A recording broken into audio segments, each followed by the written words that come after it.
반갑습니다. 청춘부동산입니다. 대구 부동산이요, 1년 9개월 동안 하락을 하다가 이제 드디어 반등에 성공을 했습니다. 6월, 7월 들어서 하락폭이 점점 줄어들다가 이제 반등을 했는데, 대구가 지난 2년간 전국에서 가장 가파른 하락을 했었잖아요. 근데 이제 뭐 한번 반등할 때도 좀 되었죠.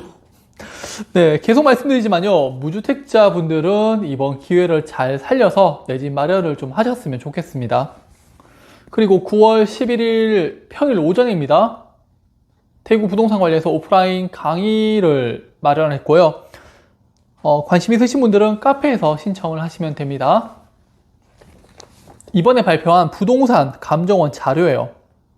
대구가 올해 하락폭이 전국에서 최고였는데 8월부터 주간 변동률이 서서히 반등하더니 결국 8월 월 기준으로 이제 반등에 성공을 했죠. 우리는요, 투자를 할 때 확증 편향이라는 걸 조심해야 돼요. 확증 편향이라는 건요, 내가 옳다고 믿는 것을 바꾸지 않는 거예요. 예를 들어서 부동산이 상승할 때 더 상승할 거다, 앞으로 계속 오를 거다 라고 믿으면서 고점에 투자를 하게 되고요. 반대로 하락을 할 때는 더 하락할 거야, 이런저런 이유 때문에 더 빠질 거야 라고 하면서 주택을 매수하지 않게 되는 거죠. 네, 그래서 제가 투자를 할 때는 누군가의 말을 듣기보다는 객관적인 경제 지표 등을 확인하고 이를 바탕으로 투자를 하라고 말씀을 드리고 있죠. 이게 내비게이션 같은 거라고 말이죠. 자, 그러면은 대구 부동산이 왜 반등을 했을까요?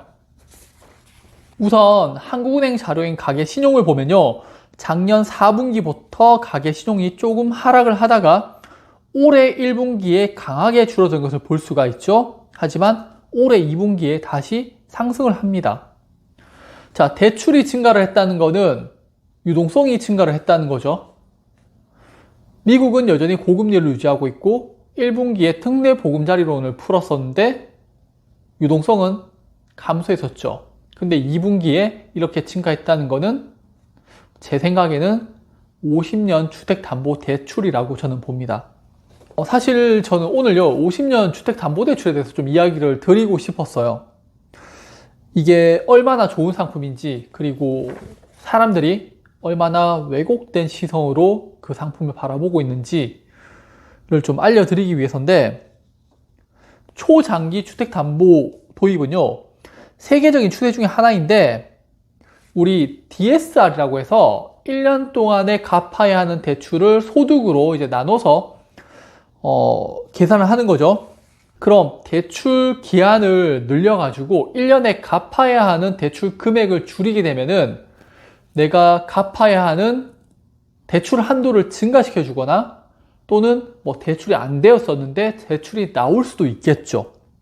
즉, 소득이 증가되지 않아도 대출을 해준다는 겁니다. 이거를 이용해서 사람들이 집을 사기 시작을 했는 거예요.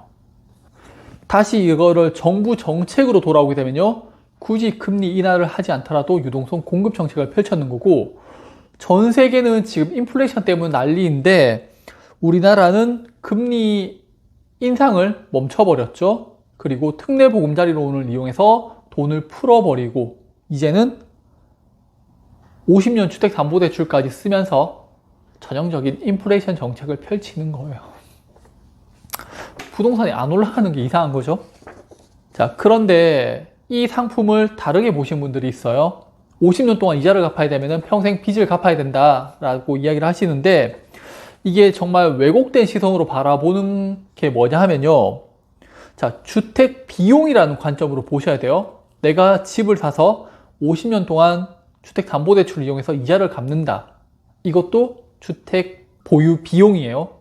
그럼 무주택자들은 이자를 안 내죠. 대신에 월세를 냅니다. 50년 동안 집을 사지 않으면요, 그냥 50년 동안 월세를 지불하시면 되세요. 여기에 가장 큰 차이점은요, 주택의 보유 유무인데, 내가 모기지를 이용해서 주택을 사면요, 주택 가격이 오르든 떨어지든 상관없이 난 이자를 내면 되는 거고, 그리고 추후에 뭐 그 결과물에 대한 책임은 내가 지면 되는 거예요. 오르면 수익을, 떨어지면은 손실을 보게 되는 그런 상품이 되는 거고, 자, 그런데 무주택자들은요, 전세든 월세든 일단 주거비에 대한 비용은 지불을 하죠. 그럼 임대인은요, 임차인, 즉 무주택자의 돈을 가지고 투자를 하게 되는 겁니다. 수익이 나면요, 당연히 임대인이 가지게 되죠.